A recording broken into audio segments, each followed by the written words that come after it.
அணி சேவல் என பாடும்பணியே பணியாய் அருள்வாய் தேடும் கயமா முகனை சிறுவில் சாடும் தனியானை சகோதரன்.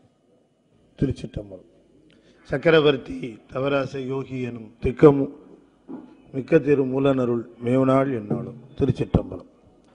அண்டசராசரங்களுக்கெல்லாம் அதிபதியாக விளங்கக்கூடிய முருகப்பெருமானுடைய ஒப்பற்ற கருணையினாலே அருள்மிகு கமலவிநாயகர் சத் சங்கமும் புரசை திருநேரி கழகமும் இணைந்து மிகச்சிறப்பாக நிகழ்த்தி வருகின்ற திருமூலர் செய்த திருமந்திர வேள்வியிலே இன்றைய தினம் இரண்டாம் தந்திரத்திலே கர்ப்பகிரியை என்கிற பகுதியினை நாம் தொடர்ந்து சிந்திப்பதற்கு திருவருள் கூட்டியிருக்கிறது. இறைவன் செய்கின்ற 5 தொழில்களாக படைத்தல், காத்தல், ஒடுக்குதல், மறைத்தல், அருளல் என்று சொல்லக்கூடிய 5 தொழில்களையும் சிவமே செய்து வருகிறது என்கிற அந்த செய்திகளை நம்முடைய திருமூலர் சொல்லி வந்தவர் இனி தோற்றத்தின்பால் படுகின்ற ஆன்மா இந்த மண்ணிற்கு உடலெடுத்து வருகின்ற அந்த செய்தியினை அதனுடைய உயர்ந்த பிறப்பாக கருதப்படுகிற மானுட பிறப்பை வைத்து விளக்கி அருளுகிறார். எல்லா பிறப்புகளிலும் உயர்ந்தது மானுட பிறப்பு. அதனால தான் கூடும் அன்பினில் கும்பிடலே என்று வீடும் வேண்டா விரலின் விளங்கினார் என்று சொல்லக்கூடிய சேக்கிழார் பெருமானுடைய திருவாக்கு இந்த மண்ணிலே சிவனடியார்களுடைய திருக்கூட்டத்திலே இணையக்கூடிய பெரும்பேறு கிட்டுமானால் வேறு எந்த பேருமே வேண்டாம் என்று மனித பிறவியும் வேண்டுவதே இந்த மாநிலத்தே என்று நம்ம சுவாமி சொல்றாங்க. அப்பர் சுவாமி சேக்கிழார் சாமி சொல்றாங்க, இந்த பிறப்பை நான் வணங்குறேன் அப்படிங்கிறார். இந்த பிறப்பையே வணங்குறேன் ஐயா, நான் அவ்வளோ புண்ணியம் செஞ்ச பிறப்பு இது. ஏன் இந்த பிறப்பில் தான் நான் சுந்தரமூர்த்தி சுவாமியோட வணங்கக்கூடிய எனக்கு மிகப்பெரிய பாக்கியம் கிட்டிச்சு. அவரை பாடக்கூடியதையும் அவர் புகழ சொல்லக்கூடியதுமான ஒரு பேர் கிட்டிச்சு. சுந்தரமூர்த்தி சுவாமியோட வணங்கக்கூடிய ஒரு வாய்ப்பு கிடைச்ச இந்த பிறவியை காட்டிலே சிறந்தது ஒன்று இருக்குமா? நான் கடவுளை வணங்குறது அப்புறமா இருக்கட்டும், முதல்ல இந்த பிறப்பை வணங்குறேன்னு வணங்கினார் இல்லையா? ஆகா, இது ஒரு அற்புதமான வாய்ப்பாக போயிடுச்சு. நம்ம பேரூர் ஆதீனத்தில் சுந்தர சுவாமிகள் ஒருத்தவங்க இருந்தாங்க. அந்த ஆதீனத்தில் முன்ன இப்போ இருக்கிறவங்களுக்கு முன்னால் அந்த கோயம்புத்தூரில் இருக்கு இல்லையா பேரூர் ஆதீனம், அந்த ஆதீனம். அவங்ககிட்ட ஒருத்தவங்க சொன்னாங்க, சுந்தரமூர்த்தி சுவாமிகள் எவ்வளோ பெரிய ஆற்றல் உடையவரையா, அவர் இறந்து போன பையனை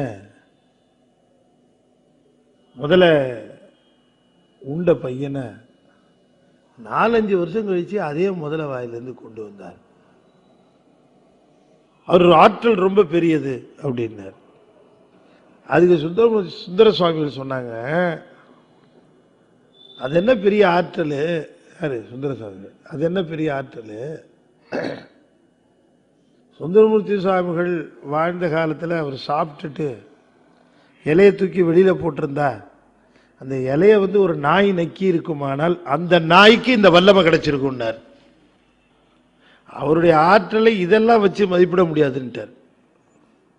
இது என்ன, இதை வச்சு அவருடைய ஆற்றலை சொல்ல முடியும்? அவருடைய ஆற்றல் மலை போல். காசிக்கு போயிட்டு வந்தார் ஒருத்தர், அவர் வீட்டுக்கு ஒருத்தர் வந்தார், ஐயா வாங்க வாங்க வாங்கினாரு. உடனே அவருக்கு காசி போயிட்டு வந்து என்ன கொடுப்பாங்க? அந்த தீர்த்தம் கொடுப்பாங்க. அது ஒரு சொம்புல வரும் இல்லையா? இந்தாங்கய்யா கங்கா தீர்த்தம், இந்தாங்கய்யா கங்கா தீர்த்தம்னு கொடுத்து. அது புனிதமானது தான். ஆனா அதுதான் மொத்தமே கங்கையா? அது மொத்த கங்கையுமே அதுவா? இல்ல, அது கங்கையினுடைய ஒரு தீர்த்தம், அவ்வளவுதான். கங்கை பிரவாகம் எடுத்து பெருகி ஓடுகிற அந்த பெரும் ஆற்றல் இது அதிலிருந்து எடுத்த ஒரு சொம்பு தண்ணி. அது போல சுந்தரமூர்த்தி சுவாமியுடைய ஆற்றல் பெருகி ஓடுகிறது. அதிலிருந்து ஒரு சொம்பு மாதிரி வந்ததுதான் முதல வாயிலிருந்து கொண்டு வந்தது. சும்மா அப்படி சாம்பிள். சொல்லுனாத வல்லமை உடையவர் சுந்தரமூர்த்தி சுவாமி. சுந்தரமூர்த்தி சுவாமியுடைய பேரை சொல்லிக்கிட்டே இருந்தாரா, வேற ஒன்றும் சொல்லலையா. அவரையே நினைந்து உருகி, அவருடைய திருநாமத்தையே சொல்லி அவரே நினைந்து உருகி இருக்கிறவருக்கு யோக நிலைக்கு போயிட்டாராம். யோகத்துக்கு போறதுக்கு ஏகப்பட்ட பிராக்டிஸ் பண்ணி ஆகணும். சுந்தரமூர்த்தி சுவாமியுடைய நெறியை பற்றி சொல்லுகிறார். இருமணம் புரிந்தார் நீத்தாரும் தொடர்வரிய நெறி நின்றார். துறவிகளால கூட தொடர முடியாத உயர்ந்த நெறியில நின்னவரா சுந்தரமூர்த்தி சுவாமிகள். ஆனா 2 திருமணம் பண்ணவர். இருமணம் புரிந்தார். இருமணம் புரிந்தாலும் துறவிகள், ஒரு மனம் கூட புரியாத துறவிகள் கூட இவரை தொட முடியாதுன்ட்டார். அதனாலதான் வள்ளல் பெருமான் சொன்னாரு, நீ என்னை தடுத்து ஆட்கொள்ளுவதாக இருந்தார். யாரு? வள்ளல் பெருமான் சிவபெருமான் சொன்னார், நீ என்னை தடுத்து ஆட்கொள்ளுவதாக இருந்தால் நான் இன்னொரு தடவை திருமணம் செய்து கொள்வதில் அப்ஜெக்ஷன் இல்லைன்னார். இது எப்படி இருக்கு? வள்ளல் பெருமானே அந்த அளவுக்கு சுந்தரமூர்த்தி சுவாமியுடைய அந்த அருள் திறம், இந்த யோகம், அவருடைய திருநாமத்தை நினைந்து நினைந்து நினைந்து அந்த யோகத்துல அவர் மேல செய்த அன்பினாலே தானாக அந்த குண்டலினி அந்த சூழா நாடி வழியாக ஏறி மேல வந்துருச்சு. அன்பின் பெருக்கத்தில் சுந்தரமூர்த்தி சுவாமிகளுக்கே தெரியாது நாளைக்கு கைலாயம் போறாரா இல்லையான்னு. இவர் சொல்லிட்டார் நாளைக்கு அவர் போறாரு. எப்படி இருக்கு அது? என்னன்னு கேட்டீங்கன்னா, அதுதான் சிவனடியார்களும் அந்த நெட்டு பார்த்தீங்கன்னா அது ஒரு டிஃபரெண்ட் கால்குலேஷன். இவர் சிவன் மேல அன்பு செலுத்துவார், சிவனுடைய அருளை பெறுவார். சிவனுடைய அருளை பெற்ற இவர் மேல கீழே இருக்கிறவர் அவர் மேல அன்பு செலுத்துவார். சிவங்கிட்ட அன்பு கூட செலுத்த மாட்டார், இவர் மேல அன்பு செலுத்துவார். இவர் சிவனுடைய எவ்வளவு அருளை பெற்றாரோ அதை போல 2 பங்கு சிவன் இவருக்கு அருளை தருவார். இது எப்படி இருக்கு? இது என்ன கால்குலேஷன் கணக்குன்னே புரியல. அதனாலதான் பெரும்பாலான இடங்கள்ல திருத்தொண்ட தொகையில அடியார்க்கு மடியன் அடியார்க்கு மடியன், அடியன் சொல்லல. ஏன் குறைச்சி வாங்குவானே? குறைச்சே வாங்க வேணாம். நேரா போனா இந்த ஆள் கம்மியா கொடுக்குறான், இந்த ஆள் கொடுத்த ஆள்கிட்ட போய் நின்னோம்னா டபுளா வருது, இன்னும் சில சமயம் ட்ரிபிளா கூட வருது. வேணாம், நான் இந்த ரூட்டே போய்கிறேன். அதுதான் இந்த சைவ நெறியில இன்னும் இது போக போக இன்னும் இந்த ரேஷியோ கூடிட்டே போகும். இந்த இப்ப சிவபெருமான்ட்ட அருள் பெற்ற ஒரு அடியார், அந்த அடியார்கிட்ட நீங்க வாங்கினீங்கன்னா சிவபெருமான் அந்த அடியாருக்கு எவ்வளவு கொடுத்தாரோ அதை போல 2 பங்கு உங்களுக்கு கொடுக்கிறார். அந்த அடியாருக்கு ஒரு அடியார் இருப்பாரானால் அவரை நீங்க வணங்கினா 3 பங்கு. இது எப்படி இருக்கு? அதனாலதான் எழுதரு மறைகள் தேரா இறைவனை எல்லில் கங்குல் பொழுதரு காலத்தென்றும் பூசனை விடாது செய்து தொழுதகை தலைமீதேற துளும்பு கண்ணீருள் மூழ்கி அழுது அடியடைந்த அன்பன். யாரு? மாணிக்கவாசகர். அழுது அடியடைந்த அன்பன். அந்த அன்பனுக்கு இப்ப அன்பன் யாரு? அடியார் இல்லையா? அன்பன் தானே அடியார், சிவபெருமானோட அடியார் தானே. அவருக்கு இல்ல. சிவனுக்கு அடிமையா? இல்ல. சிவனுக்கு அன்பு செய்தாரே அடியார், அவருக்கு அடிமையா? இல்ல. சிவனுக்கு அன்பு செய்த அடியாருக்கு அன்பு செய்கிறார்கள் அடியார், அந்த அடியாருக்கு அடியாராக இருக்கிறார் இந்த பாட்டுல. அன்பன் அடியவர்க்கு அடிமை செய்வான், அன்பனுக்கு அடிமை செய்வாம் இல்ல, சிவனுக்கு அடிமை செய்வாம் இல்ல, அன்பனுக்கு அடிமை செய்வாம் இல்ல, அன்பன் அடியவர்க்கு அடிமை செய்வான். எத்தனை கீழே இறங்கிட்டார் பாருங்க. கீழே இறங்க இறங்க மேல இதான் ரகசியம். அதுல இந்த அடியவர்க்கும் அடியவர்க்கும் அடியவர், அதான் வாழை அடி வாழை என வந்த திருக்கூட்ட மரபு. இந்த மரபு பற்றி வந்து பிடிச்சுக்கிறது. சந்தனாச்சாரியார்கள்லாம் பார்த்தீங்கன்னா அவங்க வந்து எப்படி ஆரம்பிப்பாங்கன்னா, கைலையில் இருக்கிற நந்தியம்பெருமானில் ஆரம்பித்து நந்தியம்பெருமானுக்கு மெய்கண்ட தேவர் ஆரம்பித்து, அப்புறம் மெய்கண்ட தேவருக்கு அவங்க 2 பேரும் நடுவில் சத்தியஞான தரிசனம் இருக்கிறாங்க. இருந்தாலும் அது அப்படியே கைலாய பரம்பரைன்னு எடுத்துக்கிட்டு மெய்கண்ட தேவருக்கு நம்முடைய அருணந்தி சிவம், அருணந்தி சிவத்துக்கு மறையான சம்பந்தர், மறையான சம்பந்தருக்கு உமாவதி சிவம், உமாவதி சிவத்துக்கு கீழே இத்தனை பேரையும் சொல்லித்தான் சொல்லுவாங்க ஆசிரியரை. அப்படின்னா சிவனுக்கு நினைவுபடுத்துறாங்க, நீ எத்தனை மல்டிபிள்ஸ் எனக்கு கொடுக்கணும் தெரியுமா அருள் அப்படின்னு ஞாபகப்படுத்து. வேற ஒன்றும் இல்லை, அது கணக்கு சொல்றது. வெளியில் வேலை அனுப்பிச்சிருந்தோம்னா வந்தான்னா அவன் வந்து நம்மக்கிட்ட நீட்டி முழக்கணான்னு வச்சுங்க. நான் எந்த பஸ்ஸில் போனேன்னா இடமே கிடைக்கலைங்கய்யா. அப்புறம் தொத்திக்கிட்டே போனேன். அங்கே தொத்திக்கிட்டே போனேன்னா அப்புறம் அங்கேருந்து இறங்கி எனக்கு ஒருத்தர் கிடைக்க ஒருத்தர் லிஃப்ட்டு கேட்டேன். இப்படிலாம் நம்மகிட்ட போயிட்டு வந்த வேலையை விவரிக்கிறான் ஒருத்தர்னா என்ன அர்த்தம்? போனேங்க வாங்கிட்டு வந்தாங்கன்னா நீங்கள் எவ்வளோ துட்டு கொடுப்பீங்க? இவ்வளோத்தையும் சொன்னால் ஐயோ நம்ம கொடுக்கலான்னு நினச்ச தொகை ரொம்ப கம்மியாக இருக்கும் போல இருக்க, கொஞ்சம் கூட கொடுப்போம் என்ன.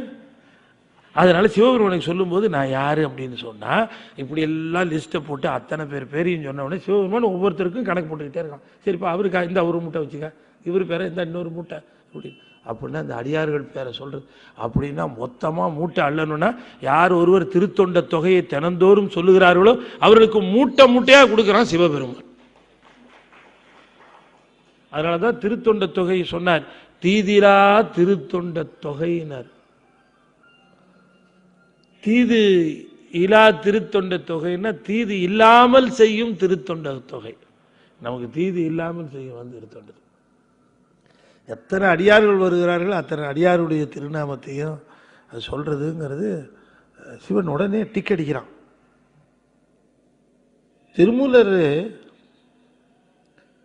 5 தொழில்களை செய்கிறவருடைய அந்த சிறப்புலேயே ரொம்ப சிறப்பு இந்த கருவில் இந்த குழந்தையை உருவாக்குறானே அதுதான். அப்படிங்கிறதுனால அந்த தோற்றம் என்று சொல்லக்கூடியதில் அமைந்த இந்த கற்பத்திலே சிசு வளர்கிற பகுதியை எடுத்துக்கொண்டு விவரிக்கிறார் மணிவாசகரும். அதனால தான் அந்த பகுதியை எடுத்து முதல் திங்களில் என்ன நிகழ்கிறது, 2வது திங்களில் என்ன நிகழ்கிறது, 3வது திங்களில் என்ன நிகழ்கிறது என்று வரிசைப்படுத்தி பேசுகிறார். இவரு சாமி அதை விரித்து சொல்லுகிறார். அதில் ரொம்ப உயர்ந்த பிறவியாக இருக்கக்கூடிய மானுட பிறவியை தேர்ந்தெடுத்து அந்த மானுட பிறவிக்கு இந்த கருவிலே இந்த சிசு வளர்வதற்கு எத்தனை எத்தனை இடையூறு, அதையெல்லாம் தாண்டி அல்லவா நாம் இந்த மண்ணில் வந்திருக்கிறோம். இப்போ விஞ்ஞானமும் இயற்கைவாதிகள் பகுத்தறிவாதிகள் எல்லாருமே என்ன சொல்லுகிறாருன்னா, எவ்ரிதிங் ஹேப்பன்ஸ் பை சான்ஸ். இல்லை எல்லாமே பை சான்ஸா? Everything happens by chance. நாம இது ஒரு நியதிப்படி நிகழ்கிறது நாம சொல்லுகிறோம்.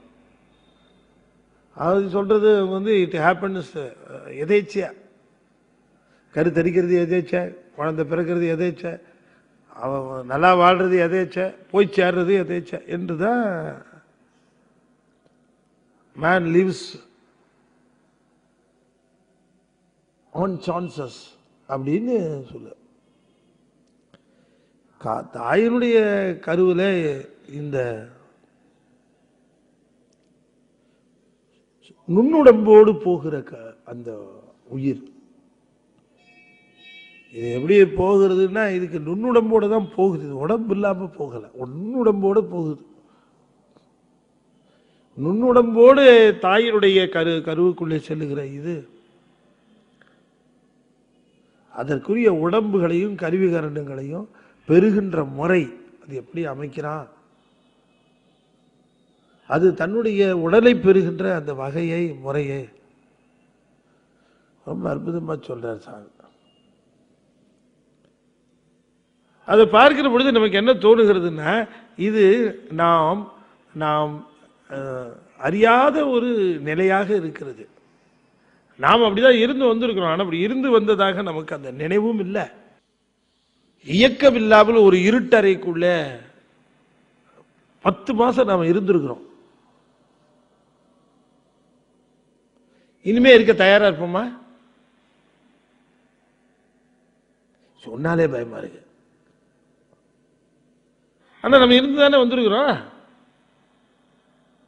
இருந்தோம்.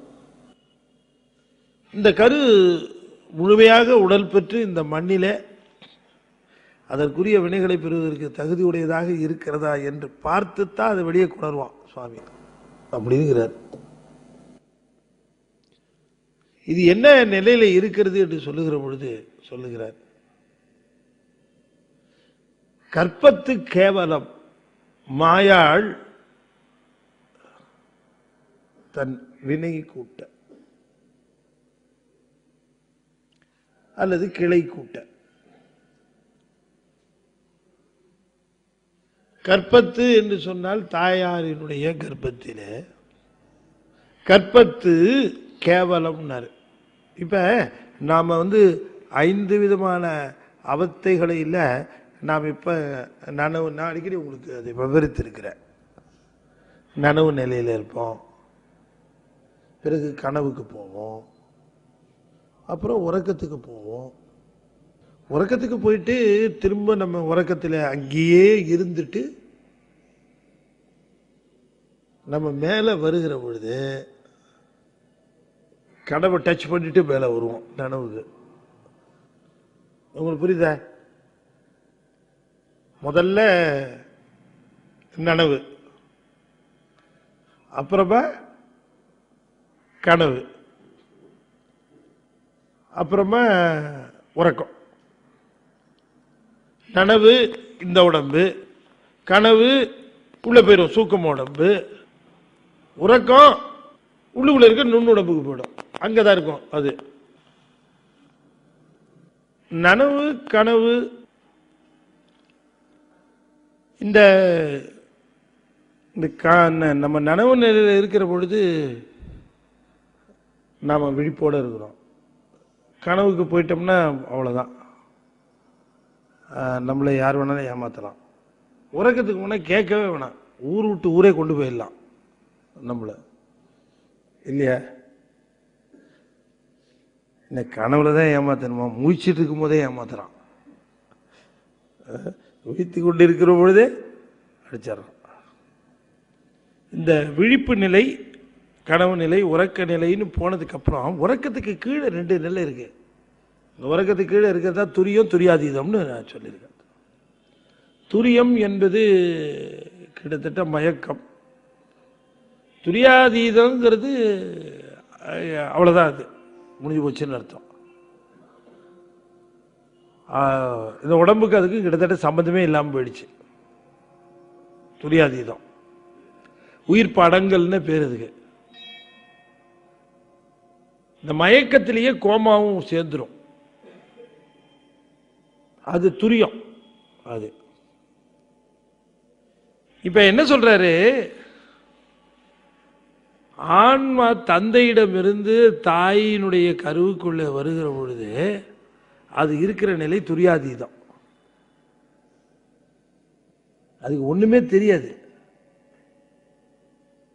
அதுக்கு எதுவுமே தெரியாது, எங்க போறோம் எங்க இருக்கு ஒன்றும் தெரியாது. சில சமயம் குழந்தைய உறவினர் வீட்டுக்கு அழைச்சிட்டு போனால் அந்த குழந்தை அங்கே ஓடி ஆடி விளையாடிட்டு இருக்கோம். நாம் கிளம்புனா அது கிளம்பாது, வரவே மாட்டேங்கும், நான் வர முடியாதுன்னும். அப்புறமா என்ன பண்ணுவாங்க, இந்த அம்மா ஒரு டெக்னிக் சொல்லுவாங்க, சரி நீ இங்கே இரு அப்படின்ட்டு அதுக்கு சாத்தை ஊட்டிட்டு கொஞ்சம் பாலை விட்ட உடனே அப்படி 2 ஆட்டினா தூங்கிடும். தூங்கினப்புறம் தூக்கிட்டு விடுவாங்க. தூங்கினதுக்கப்புறம் அது தூங்கிறதுக்கு முன்னாடி இருந்த இடம் வேற, தூங்கி விழிக்கும் போது இருக்கிற இடம் வேற.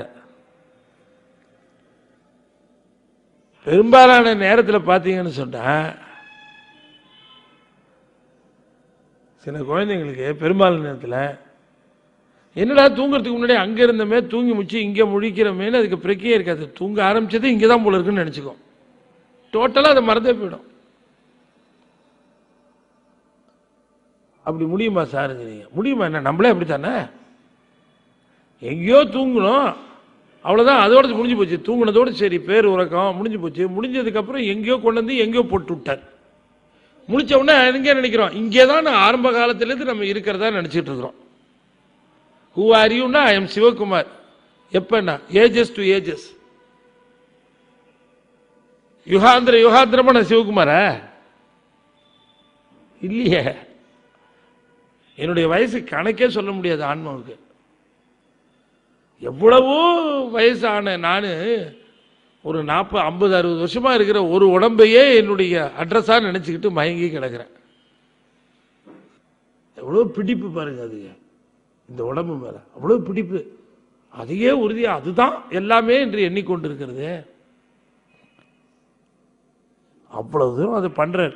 இப்ப அவர் சொல்றார், இது தூக்கத்தில் இருக்கிற குழந்தைய கொண்டு போய் போற மாதிரி ஒண்ணுமே உணர்வே இல்லாத துரியாதீதத்தில் இருக்கக்கூடிய ஆன்மாவை அந்த ஸ்டேஜில் இருக்கு. அதுக்கு பேர் கேவலம்னு பேர். இந்த கேவலம் இருக்கிற கேவலம்ங்கிற அந்த துரியாதீதத்தில் இருக்கிறார்.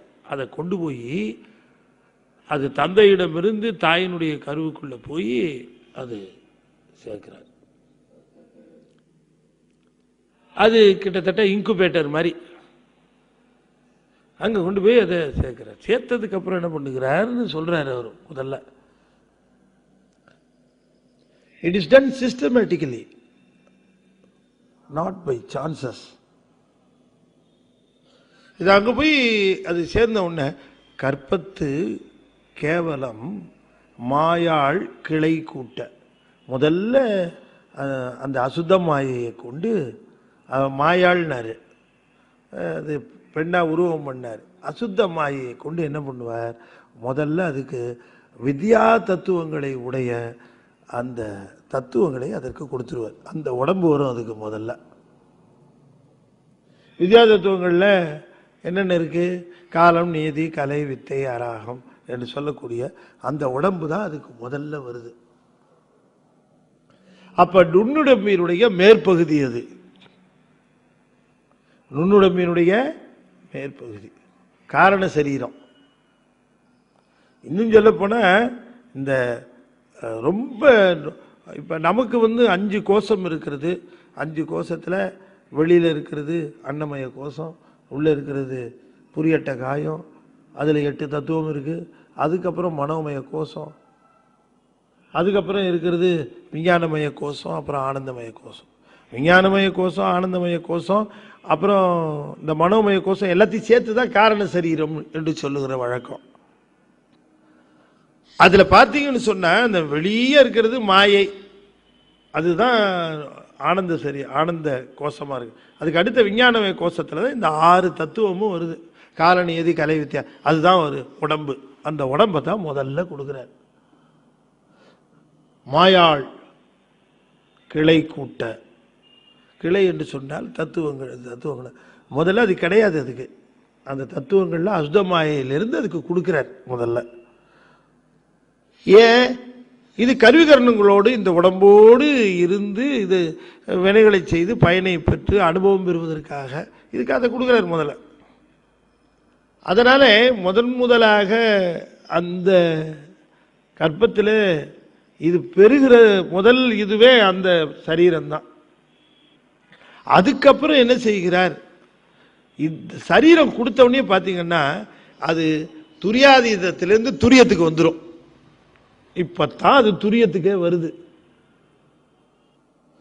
சரி, உறக்கத்துக்கும் துரியாதீதத்துக்கும் என்ன வித்தியாசம்? துரியத்துக்கும் உறக்கத்துக்கும் துரியத்துக்குமே என்ன வித்தியாசம்?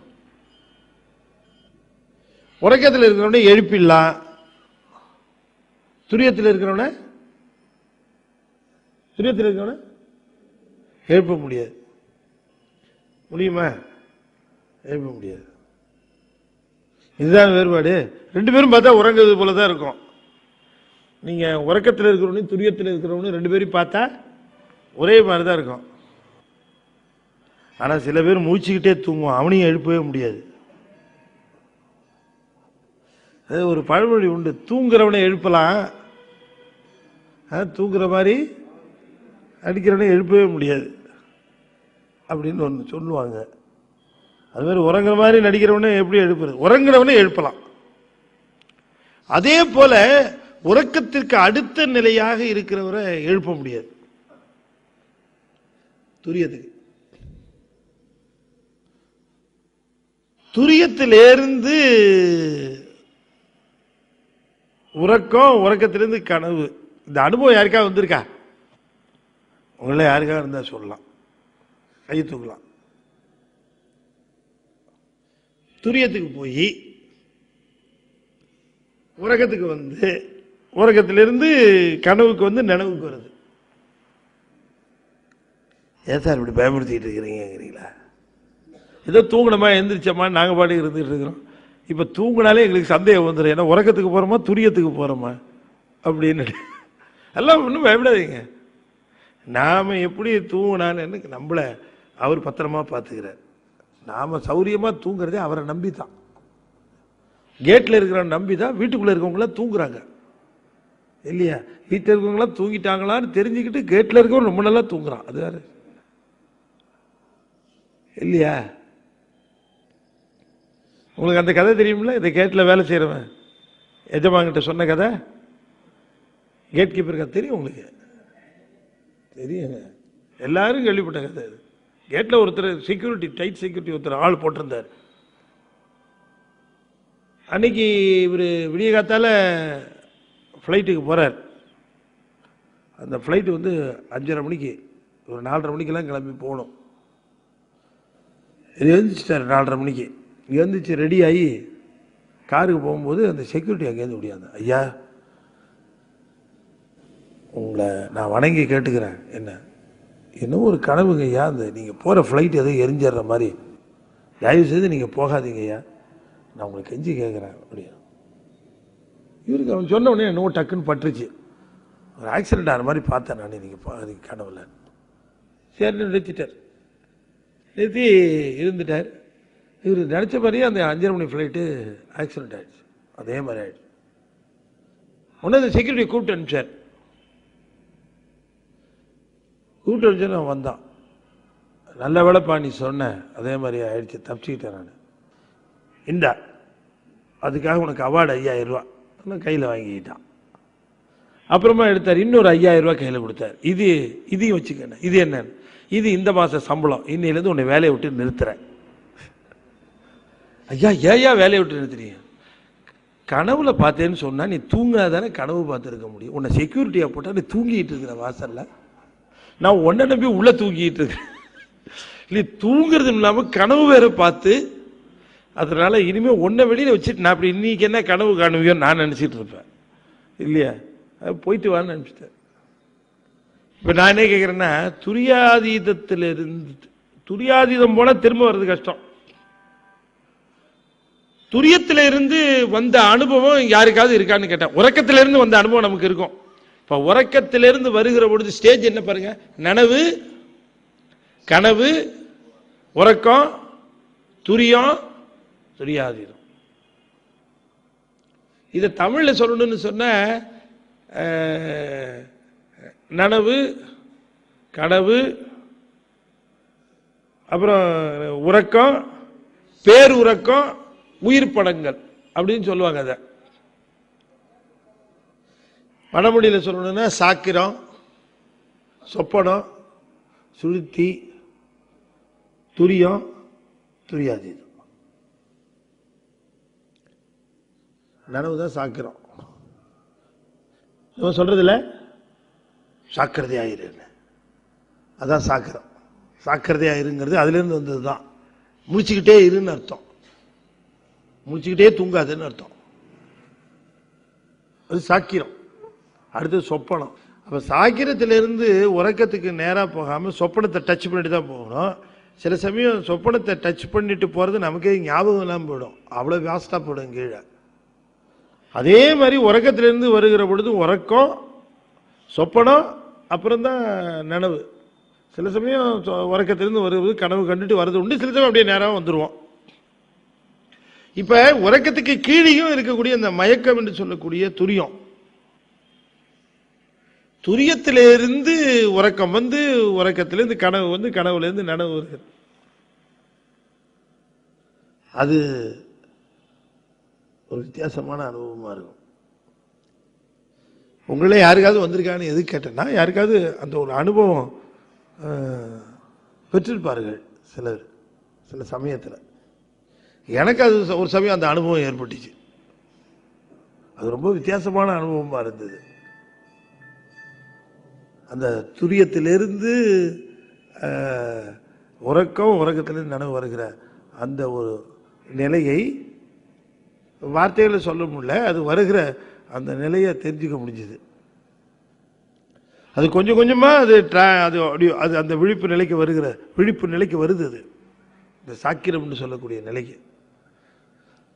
ஆன்மா ஒண்ணுமே தெரியாத கேவல நிலையில துரியாதீதத்தில் இருந்ததை தாயினுடைய கருவில் கொண்டு வச்ச உடனே முதல்ல அதுக்கு இந்த அசுத்த மாயிலிருந்து வருகிற வித்யா தத்துவங்கள் அதுக்கு கொடுத்த உடனேயே, அந்த உடம்பை பெற்ற உடனேயே அதுக்கு கொஞ்சம் இந்த உணர்வு வர ஆரம்பிக்குது.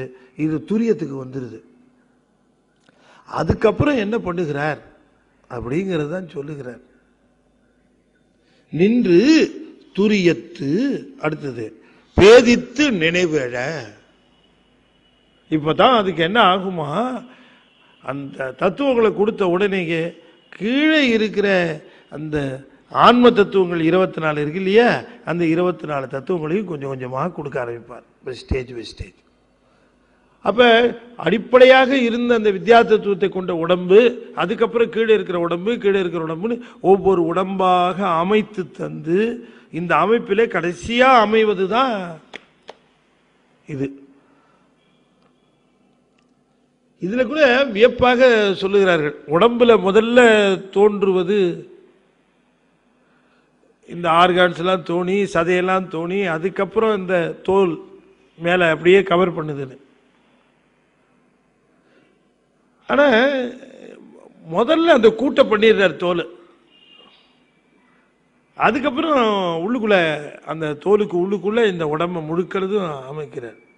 முதல்ல தோன்றுவதனாலே பழமைக்கு என்ன ஒரு சொல்லு, தொல்லுன்னு பேரு. இந்த தொல் என்பது பழமையை குறிக்கும். முதலாக பழமையாக தோன்றியதுனால இது தோல் ஆயிற்று. அதான் முதல்ல வந்தது. அதுல இருந்து வந்து சொல்லுதான் இது. இதை கவர் பண்ணிட்டு உள்ளுக்குள்ள வச்சு திரிக்கிறாரு, பைய வச்சுட்டு. அதுக்கப்புறம் ஸ்டஃபிங். கில்லாடி இல்ல இருந்தாலு, பைய இல்லாம முதல்ல இதை செஞ்சுவிட்டு மேல பைய தைக்கப்போமா, பைய பண்ணிட்டு உள்ள வைப்போமா? என்னங்க பை, முதல்ல பை, அதுக்கப்புறம் தான் உள்ளுக்குள்ள போட்டு செட் பண்ணி, அது மாதிரி இது முதல்ல ஒரு பை. அதனாலதான் இது தோல் பை. இந்த பைய பண்ணி இது கடைசியில இருக்கிற சரீரம். இந்த சரீரம் வர வர, இந்த சரீரம் வளர வளர அதுக்கு நினைவு வந்துகிட்டே இருக்கும். இந்த நினைவு என்பது இந்த எப்படி கனவுலேருந்து அப்படி உறக்கத்துக்குலேருந்து கனவு வந்து, கனவுலேருந்து நினைவுக்கு வருகிற பொழுது கொஞ்சம் கொஞ்சமா வந்துருது பாருங்க. அந்த நினைவு உணர்வு வருது பாருங்க, அது மாதிரி உணர்வு வர ஆரம்பிச்சிருமா அதுக்கு. அது என்னன்னு சொல்லுகிறார், தாயினுடைய கருவில் இருக்கிற பொழுது ஆன்மாவுக்கு உணர்வு உண்டு. அதுதான் அது ஒரு ரொம்ப ஒரு அந்த உணர்வோடு அது அங்க இருக்கு, உணர்வோடே இருக்கு. அதான் சொல்ற நினைவு எழ. 2வது வரியில சொல்றார். 2வது இந்த பாட்டு நீங்க ரொம்ப அவசியமா நிறைய பாட்டு பாடியிருக்காரு. நான் ஒரு பாட்டை தாவிட்டு தான் போறேன். தாவறதுன்னு உங்களுக்கு என்ன ஞாபகம் வரும்னு எனக்கு தெரியும். அப்படிதான் தாவி தான் போறேன், வேற வழி கிடையாது. என்ன எல்லா பாடலையும் பார்க்குறேன்னா நான் வெறும் 2ஆம் தந்திரம் மட்டும்தான் இன்னொரு 9 வருஷத்துக்கு சொல்லணும். அது கர்ப்பகிரியை மட்டும்தான் சொல்ல முடியும். நான் ரொம்ப ஜிஸ்டா இருக்கிற பாட்டு எடுத்து, இந்த பாட்டு ரொம்ப முக்கியமான பாட்டு. நான் சொன்னதை வச்சுட்டு நீங்க இந்த பாட்டை இன்னும் கொஞ்சம் இது பண்ணணும், ஆய்வு செய்யணும். இப்படி சொல்லியிருக்காரு பாருங்கன்ட்டு. இந்த தத்துவங்களை எல்லாத்தையும் வச்சு எப்படி வீடு கட்டுற மாதிரி இந்த பாடியை கட்டி கொடுத்துருக்கிறார். எப்படியா வளர வளர வளர வளர அது இந்த உணர்வு வருகிற பொழுது, இது உடம்பெடுத்து வந்த பிறகு இது அனுபவிக்க வேண்டிய வினைப்பயன்களை அனுபவிப்பதற்குரிய சூழ்நிலையிலே இதனுடைய புத்தி குண தத்துவங்களை அமைக்கணும். உள்ள இருக்கிற இந்த புத்தி குண தத்துவம் இருக்க, இந்த புத்தி குண தத்துவங்களை இதை அமைக்கிற விதமாக அதை அமைக்கும். அதனாலதான் ஒரு தாயினுடைய கருவில் தோணும் ஒரு குழந்தை முரடா இருக்கும், ஒரு குழந்தை சாஃப்டா இருக்கும், ஒரு குழந்தை மந்தமா இருக்கும், ஒரு குழந்தை பிரைட்டா இருக்கும். இல்லைங்களா? உண்மையிலேயே மரத்தில் அப்படி பார்க்க முடியாது. ஒரே மரத்தில் விளைஞ்சதுன்னா மேலே பறிச்சாலும் கனி ஓரளவு சுவையாக இருக்கும், கீழே பறிச்சாலும் ஒரே கனி சுவையாக தானே இருக்குது. ஆனால் மனுஷனுக்கு மட்டும் பிறக்கிற குழந்தை மேலே பிறக்கிற பையன் கீழே பிறக்கிற பையன் சம்பந்தமே இல்லாமல். அது காரணம் என்ன அப்படின்னா இந்த புத்தி குண தத்துவம். இந்த 6 அறிவு கொடுத்துக்கிற பொழுது இந்த புத்தி குண தத்துவம், ஓரறிவு ஈரறிவு 3 அறிவுக்கு அவ்வளோ தூரம் வைக்க வேண்டிய புலின்னா புலி தான், அதுக்கு அவ்வளோ வச்சா போதும். அதுக்கு இறக்கமே கிடையாது, பார்த்தா அடி, அவ்வளோதான், வேற ஒன்றுமே கிடையாது, அதுக்கு தெரியாது.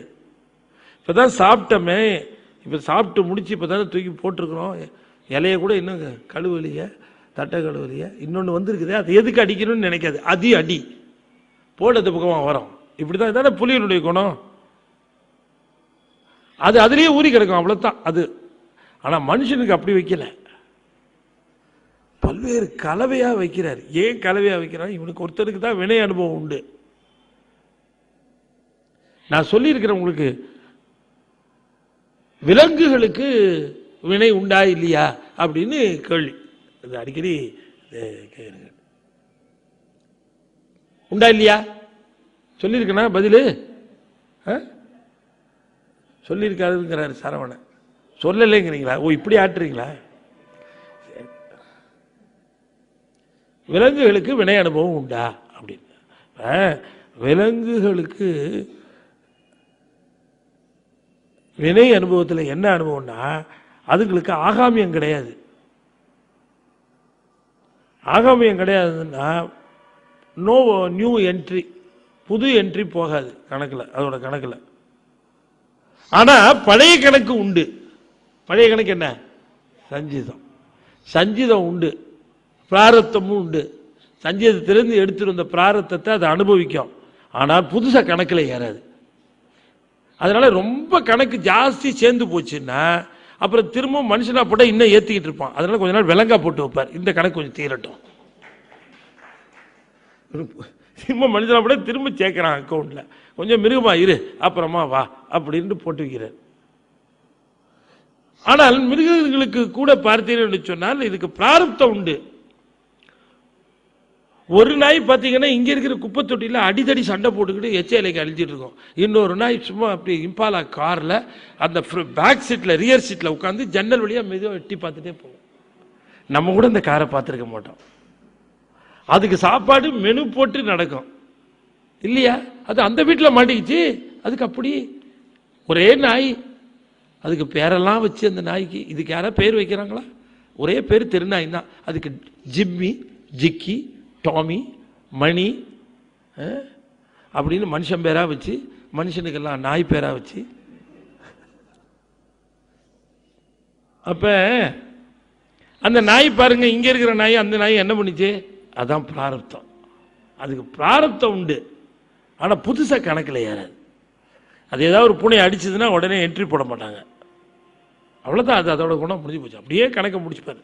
இதுக்குத்தான் அந்த பிறப்புகளையே வச்சிருக்கிறார். எதுக்கே அந்த பிறப்பெல்லாம் கேட்கிறான்? உனக்கு தாயா வச்சிருக்கிறாரு, எல்லாம் உனக்கு வச்சிருக்கிறது தான். எல்லாம் நம்மளாம் இருந்து முடிச்சு கிடிச்சிட்டுலாம் வந்துதான் இங்க வந்துருக்கிறோம். இந்த வினை கணக்குகளுடைய கணக்கு சரி பண்ணுவதற்காக அமைக்கப்பட்டது தான் பல்வேறு பிறவிகள். அப்ப இந்த நினைவு இதுக்கு வர ஆரம்பிச்சிருச்சு. கருவில் இருக்கிற பொழுதே இதுக்கு நினைவு உணர்வு வருது, உடம்பு வந்துருச்சு. அந்த வெளியில் இருக்கிற புற உடம்பும் வந்துருச்சு. இதுக்கு இந்த உணர்வு வருகிறத சொல்லுகிறார். இந்த காமியம் என்று சொல்லக்கூடிய கண்ம பலன்களை அனுபவிப்பதற்காக வன்புறு காமியம் எட்டாதல் மாயேயம். மாயையினுடைய காரியத்துக்கு மாயேயம்னு பேரு. அதுக்கு குணபுத்தி தத்துவம் எப்படி அமைக்கிறாருன்னா, தன்மம், ஞானம், வைராக்கியம், ஐஸ்வர்யம். நாலாச்சா? அதன்மம், அஞ்ஞானம்,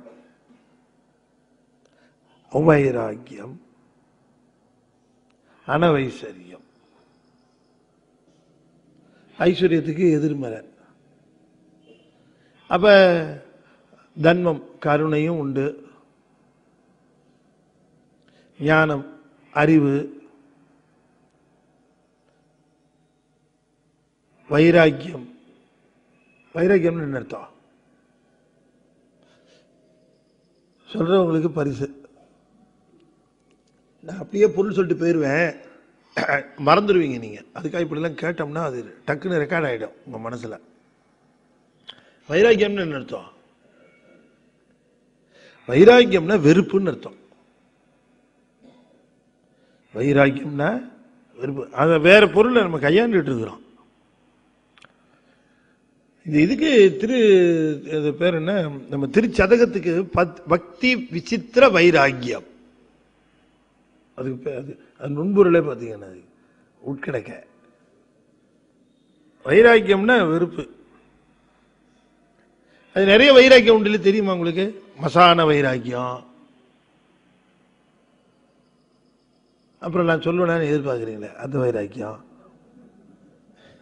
இதெல்லாம் நிறைய வைராக்கியம் சொல்லுவாங்க அந்த காலத்தில் பெரியவங்க. இந்த வைராக்கியம்னா அது வெறுப்புன்னு பேரு. ஒன்றை விட்டு விலக வேண்டும் என்று சொன்னால் அதில் வெறுப்பு வந்தால்தான் விலகும். அதை விட்டு விலகணும்னா நமக்கு அது மேலே வெறுப்பு வரணும், அப்போதான் விலகுவோம். விருப்பத்தோடு விலகினால் விலகின பிறகு அதையே சிந்திச்சுட்டு இருப்போம். ஆரியார் சுவாமி அவர் எங்கேயோ நேபாளத்துக்கே எங்கேயோ போனப்போ ஒரு அற்புதமான உருத்ராட்சம் மாலை எங்கேயோ கிடைச்சிருக்காரு, வாங்கி போட்டு வந்துருக்கு. இங்கே வந்த உடனே நம்ம எங்கேயோ ஒரு ஊருக்கு போயிருக்கிறார், அங்கே பூஜையெல்லாம் பண்ணியிருக்கிறார். அவருக்கு அணுக்க தொண்டை யாரோ பண்ணியிருக்கார். இவர் ஒவ்வொருத்தரையும் பூஜை பண்ணுகிற பொழுது, மந்திரம் கணிக்கிற பொழுது அந்த மாலையை எடுத்துட்டு அந்த மாலையை வச்சு தான் கணிச்சிருக்கு. அந்த அணுக்க தொண்டராக இருந்தவர் சுவாமிகிட்ட ஒரு நாள், அவருக்கு தொண்டு பண்ணிட்டு இருக்காரு அந்த ஊரில். சாமிகிட்ட, சாமி அந்த மாலையை எனக்கு கொடுங்க சாமி அப்படின்னு கேட்டு, அந்த மாலையை எனக்கு கொடுங்க சாமி.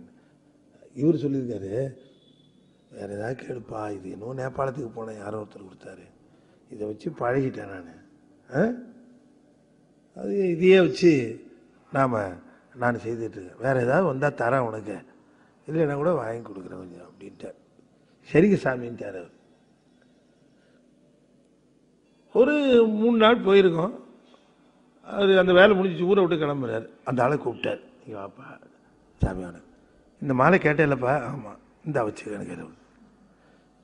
சாமி என்ன சாமி, நீங்கள் தான் வேற வாங்கி தரேன்னு சொன்னீங்க. இல்லைப்பா சொன்ன வாஸ்தவம், நீ கேட்டதுக்கப்புறம் ஒவ்வொரு தடவையும் இந்த மாலையை எடுத்தா சாமி ஞாபகம் வரல, உன் ஞாபகம் தான் வந்துட்டு இருக்கு.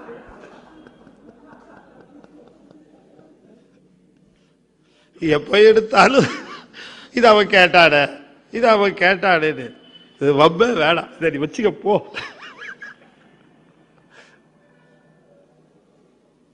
இல்லையா? ஒன்றை விட்டு விலகணும்னா நீங்க அது முதல்ல வெறுப்படைச்சுதான் விலகணும். அது மேல விருப்பத்தை வச்சுக்கிட்டே விலகுனீங்கன்னா நினைப்பு இருந்துகிட்டே இருக்கும். மகன் மேல விருப்பத்தை வச்சுக்கிட்டே மகனை விட்டு விலகி இருந்தீங்கன்னா மகன் மேல நினைச்சுக்கிட்டே இருக்கதான் தோணும். ரைட் அப்படின்னு எல்லாம் நமக்கு பக்குவம் வரும்னு சொல்றேன். உதாரணத்தையாக சொல்றேன். எல்லாருக்கும் அப்படி நான் இருக்கு சொல்ல எத்தனையோ குழந்தைங்க அப்பாவையும் அம்மாவையும் தெய்வமா நினைக்கிற குழந்தைங்கலாம் எத்தனையோ. உதாரணத்துக்காக சொன்னேன்.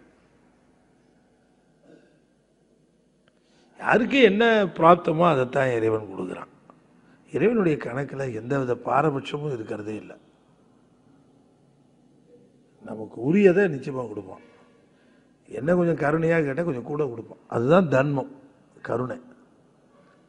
இந்த கருணையை வைக்கிறான், ஒருத்தருக்கும் ஞானத்தை வைக்கிறான், அறிவை வைக்கிறான் அடிப்படையா. அதுக்கப்புறம் வெறுப்பையும் வைக்கிறான், அதான் வைராக்கியம். அப்புறம் ஐஸ்வர்யம் வைக்கிறான், போகம். எவ்வளவு அனுபவிக்கணும் அவன், அவ்வளவுதான். ஐஸ்வர்யம் என்பது அவன் எவ்வளவு சொத்து வச்சிருக்கிறாங்கிறது இல்லை, அதுல எவ்வளவு இவன் அனுபவிக்க முடியுங்கிறது தான் அதுக்கு ஐஸ்வர்யம் பேர்.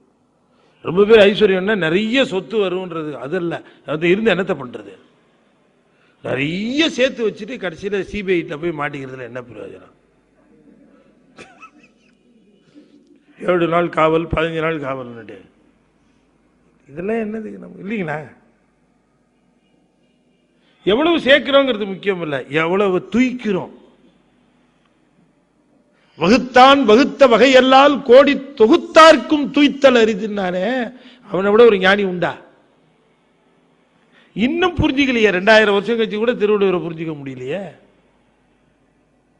தொகுத்தல் முக்கியம் இல்லையா, அதுல துய்த்தல் முக்கியம். அத நம்ம மணிவாசகர் ரொம்ப அழகா சொல்லுவார், வைத்த நிதி. அவ்வளவுதான். வைத்த நிதினா நீ சம்பாதிச்ச பொருள் அர்த்தம் இல்ல, அதுல நீ அனுபவிப்பதற்காக வைத்த போர்ஷன், அவ்வளவுதான். மீதியை மற்றவங்க அனுபவிப்பாங்க, நீ வேணா பார்க்கலாம். ஃபார் போட்டு அவ்வளவுதான். இதெல்லாம் இது இந்த நாளையும் கொடுக்கிறவர், இந்த நாளுக்கும் எதிர்ப்பதமானவற்றையும் கொடுக்கிறார். கருணைக்கு நேரான அந்த கொலை குணம், ஈவிரக்கமில்லாத தன்மை, அதுவும் அமைகிறது. இதெல்லாத்தையும் அங்கேயே போட்டுறாங்க. இது அதைத்தான் சொல்றாரு, வெளியில எல்லாம் தனியா கொடுக்கல, கருவில் இருக்கிற பொழுதே அந்த டோட்டல் ஸ்ட்ரக்சரும் அமைஞ்சிருது. அதனாலதான் கருவில் திருவுடையார் அப்படின்னு சொல்றோம். வெளியில அவங்க ஞானம் பெறுவதில்லை, கருவிலேயே கொடுத்துறாரு. அது 35 வருஷம் கழிச்சு அது மலருது, திருவாசகம் பாடுது, அப்பதான் வந்தது அதுக்கு ஞானம். இல்ல இல்ல, அது நாம நினைக்கிறோம், அது கருவிலேயே. கருவாய் கிடந்துன் கடலே நினையும் கருத்துடையேன், திருவாய் பொரிய சிவாய நமவன நீரணிந்தேன் சொன்னாரா இல்லையா? கருவுற்ற நாள் முதலாக உன் பாதமே காண்பதற்கு அப்பதான் தெரியுது, ஆகா இப்பவே உணர்வு வருகிறதுன்னு திருமலை சொன்னது எவ்வளவு. அந்த கருவில இருக்கிற பொழுதே உன்னை நான் காண வேண்டும், உன்னை தரிசிக்க வேண்டும், உன்னை வணங்க வேண்டும் நினைச்சிருந்ததுனால தான் அந்த விருப்பத்தை நிறைவேற்றும் வகையாக கமல விநாயகர் கோயிலில் சத்சங்கத்தில் நடக்கிற திருமந்திர விழாவிற்கு வரும்படியாக ஏற்பாடு பண்ணி நம்மளை அழைச்சிருக்கிறான் ஜாமி. அது கருவிலேயே அந்த விருப்பம், அந்த விருப்பத்தை நிறைவேற்றுவோம். உணர்வு அதையெல்லாம் வைக்கிறாராம். அதுதான் அந்த 8ன்னாரு. அந்த 8 தான் மாயேயம்னார். அந்த புத்தி குண தத்துவங்களை அங்க வைக்கிறாரியா, அங்க வைக்கிறாரு. அது என்ன சொன்னார்? வற்புறு காமியம். அது காண்மியம் தான் காமியம்னு ஆச்சு. காண்மியம்னா கண்ம பலன்கள், அவரவர்கள் அனுபவிக்க வேண்டிய வினைப்பயன்களை அனுபவிப்பதற்கு உரிய குணங்களை தந்து விடுவது. உரிய சூழ்நிலையை தன்னுடைய கோபத்தினாலே கெடுத்துக் கொள்வான். நல்ல சூழ்நிலை வருகிற பொழுது தன்னுடைய குணங்களினாலே அதை விட்டு விலகுவான். நல்ல சத்சங்கத்திலே சேர ஒண்ணாதபடிக்கு தன்னுடைய குணத்தினாலே விலகி போவான். அவ்வளவுதான் பிராப்தம் இருக்கும். அப்ப இந்த குண தத்துவங்களை அங்கதான் அமைக்கிறார் சுவாமி. அதை சொல்லுகிறார். ரொம்ப வற்புறு காமியம் எட்டாதல் மாயேயம். அதான் மாயேயம்னு பேரு. மாயையினுடைய காரியத்துக்கு மாயேயம்னு பேரு. அதற்கு பிறகு இந்த முழுமையான அது சொற்புறு தூய மறை வாக்கினும் சொல்லேனார். அந்த மறையில வருகிற வார்த்தைக்கு எப்படி தெளிவு வருகிறதோ அதுபோல மறைந்து கிடக்கிற நிலையிலே இருந்த இந்த ஆன்மாவிற்கு அப்பொழுது தாயின் வயிற்றிலே தெளிவு வருமா, எதுக்காக இங்க வந்திருக்கிறோன்னு. கீழே பிறந்தவன மறந்துடுது திரும்ப. அதுதான் மேட்டர். அங்க இனிமேல் இந்த பிறப்பு வரக்கூடாதுன்னு அங்க தீர்மானம் பண்ணுமா? அது அவ்வளவு துயரப்படும். அதுக்கு துன்பம் உண்டு. அங்க துன்பப்படுவதனாலே தான் அது வெளியே வர முயற்சிக்கும். அப்ப அந்த உணர்வு வந்த பொழுது அதனுடைய உணர்வு எவ்வளவு தெளிவாக இருக்கும்னார். மறையின் பொருள் எப்படி சொற்களினாலே தெளிவு பெறுகிறதோ, மறைந்த பொருள் எப்படி தூய மறையினுடைய அது வாக்கினாலே அது சொல்லினாலே தெளிவு பெறுவது போல மறைந்து கிடக்கக்கூடிய உணர்வுகள் எல்லாம் இந்த கருவிகரணங்கள் வந்தவுடனேயே தெளிவு பெறுகிறது என்று சொல்லுகிறார். மறைந்து கிடக்கிற அந்த தன்மைகள் எல்லாம் இந்த ஆன்மாவுக்கு தெளிவு வருகிறது. இந்த உடம்பு சரியானதுக்கு அப்புறம் இந்த உடம்பு பாதுகாக்கணுமே, அதுக்கு இதற்கு ரொம்ப அவசியம் இந்த காத்து தான். இந்த பிராணன், அந்த காத்து, அந்த காற்றினுடைய அமைப்பு 2 விதமாக அமைகிறது. இந்த 2 விதமாக அமைகிற காற்றை தாயின் வழியாக இது ஏற்றுக்கொள்கிறது. ஒன்று சந்திரகலை, இன்னொன்று சூரிய கலை என்று சொல்லக்கூடிய 2 நிலை. 3வது அக்னி கலை. சந்திரகலை என்பது இடாநாடி வழியாக வருகின்ற காற்று. அதுதான் உடம்பை குளிர்ச்சி பண்ணுகிறது.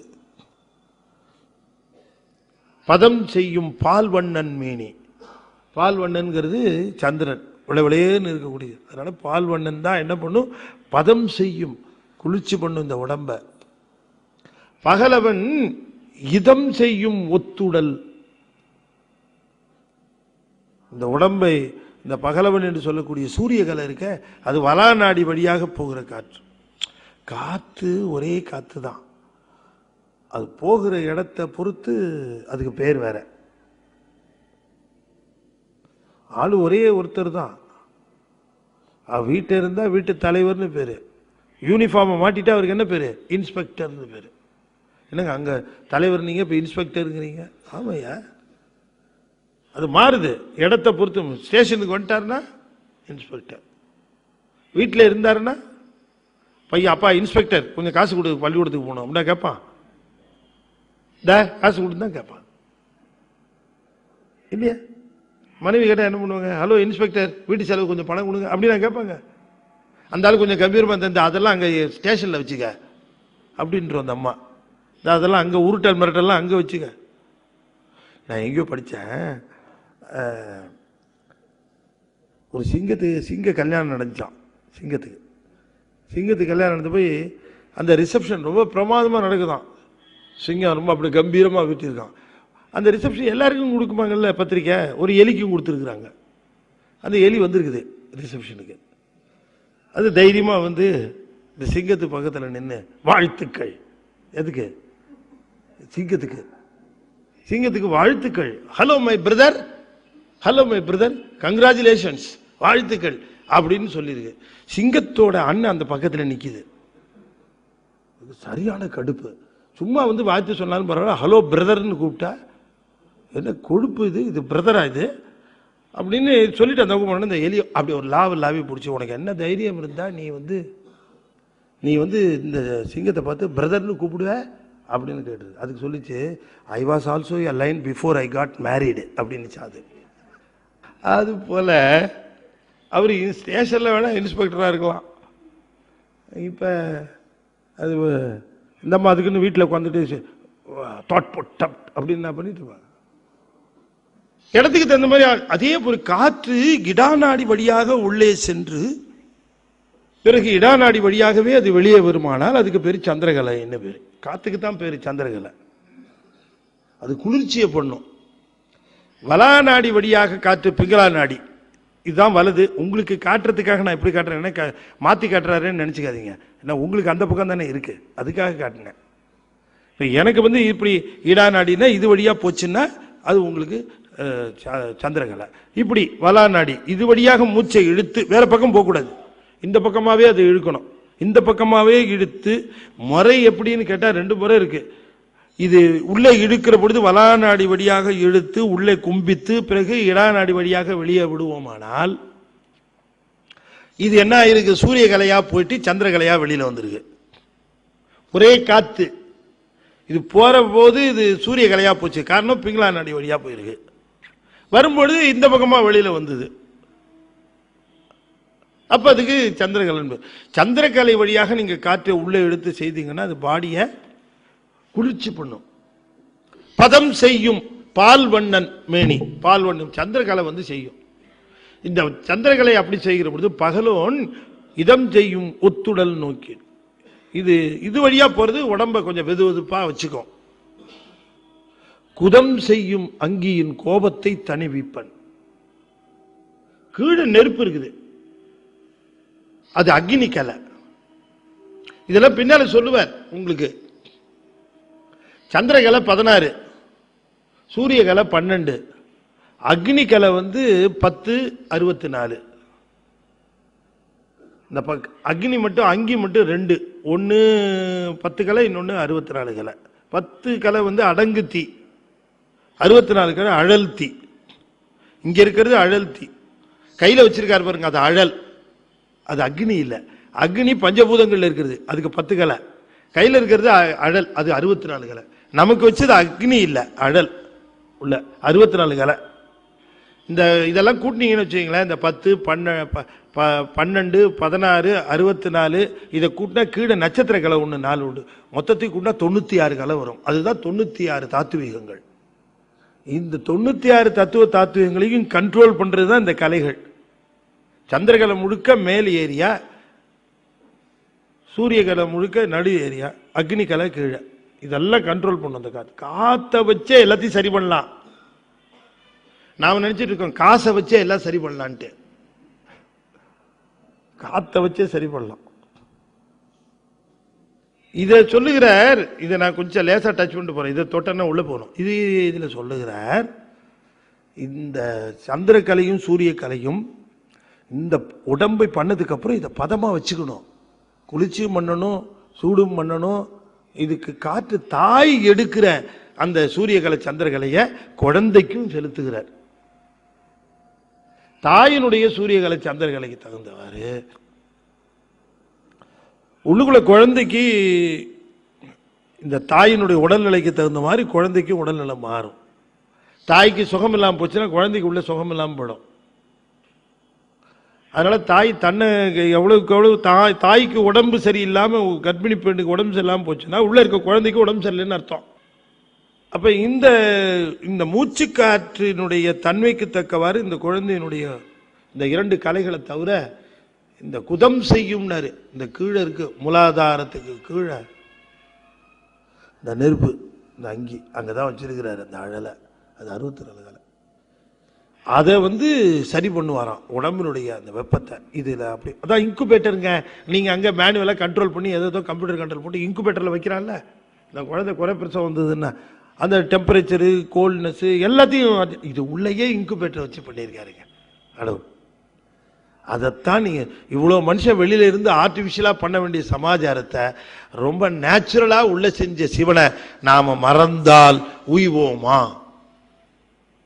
செஞ்சிருக்கிறானே. இதைத்தான் சொல்லுகிறார். விதம் செய்து விதி செய்தானேனர். ஒவ்வொரு விதமாக செய்து அதை வகுத்துரைத்து விதி செய்திருக்கிறான், விதித்துரைத்தானேங்கிறார். ஆக இந்த கர்ப்பகிரி பகுதியில இறைவன் செய்திருக்கிற இந்த உபகாரங்களை, கர்ப்பத்தில் இருக்கிற பொழுது நமக்கு செய்திருக்கிற உபகாரங்களை ரொம்ப அற்புதமாக சொல்லி இருக்கிறார் என்று சொல்லி, ஆஹா, இன்றைய தினம் இந்த 2 பாடல்களுடைய இன்னும் சில பாடல்களை முடிந்தால் பார்ப்போம். கர்ப்பகிரியில பார்த்துட்டு அடுத்த பகுதிக்கு செல்வோம் என்று சொல்லி நிறைவு செய்யும் முகமாக 5 எழுத்தை 5 முறை ஓதுவேன். அன்பர்கள் தொடர்ந்து ஓத வேண்டும் என்று திருவடி பணிந்து வேண்டிக் கொள்ளுங்கள். ஓம் நமச்சிவாய. ஓம் நமச்சிவாய. ஓம் நமச்சிவாய. ஓம் நமச்சிவாய. ஓம் நமச்சிவாய.